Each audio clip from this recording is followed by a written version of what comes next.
डाकू अंगुलीमाल और महात्मा बुद्ध। बहुत पुरानी बात है। मगध राज्य में एक सोनापुर नाम का गांव था।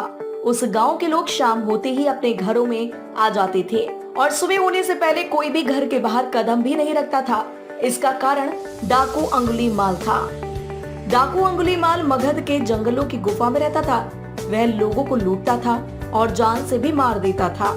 लोगों को डराने के लिए वह जिसे भी मारता उसकी एक उंगली काट लेता और उन उंगलियों की माला बनाकर पहनता था। इसलिए उसका नाम अंगुलीमाल पड़ा। गांव के सभी लोग परेशान थे, कैसे इस डाकू के आतंक से छुटकारा मिले। एक दिन गौतम बुद्ध उस गांव में आए। गांव के लोग उनकी आवभगत करने लगे।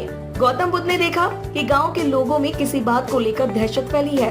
तब गौतम बुद्ध ने गांव वालों से इसका कारण पूछा।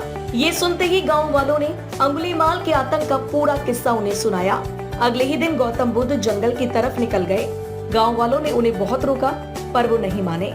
बुद्ध को आते देख अंगुलीमाल हाथों में तलवार लेकर खड़ा हो गया। वह बुद्ध उसकी गुफा के सामने से निकल गए। उन्होंने पलटकर भी नहीं देखा। अंगुलीमाल उनके पीछे दौड़ा पर दिव्य प्रभाव के कारण वो बुद्ध को पकड़ नहीं पा रहा था। थक हार कर उसने कहा, रुको।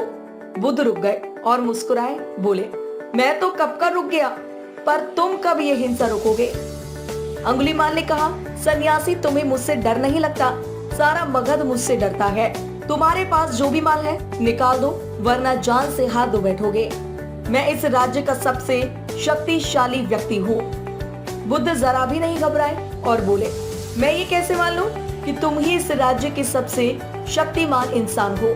तुम्हें ये साबित करके दिखाना होगा। अंगुलीमाल बोला, बताओ कैसे साबित करना होगा?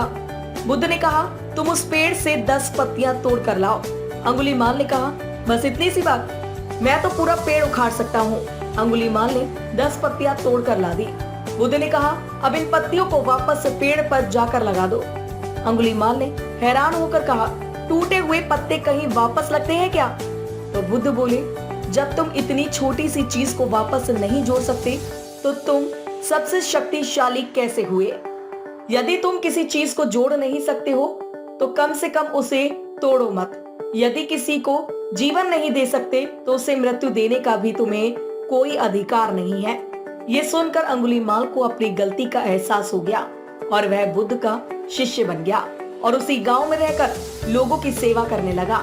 आगे चलकर यही अंगुलीमाल बहुत बड़ा सन्यासी बना और अहिंसा के नाम से प्रसिद्ध हुआ। इस कहानी से हमें यह शिक्षा मिलती है कि कोई भी इंसान कितना भी बुरा क्यों ना हो, वह बदल सकता है। दोस्तों, अंगुलीमाल बुराई का एक प्रतीक है और हम सब में छोटे बड़े रूप के कोई ना कोई बुराई है जरूरत इस बात की है कि हम अपने अंदर की बुराइयों को पहचानें और उन्हें खत्म करें।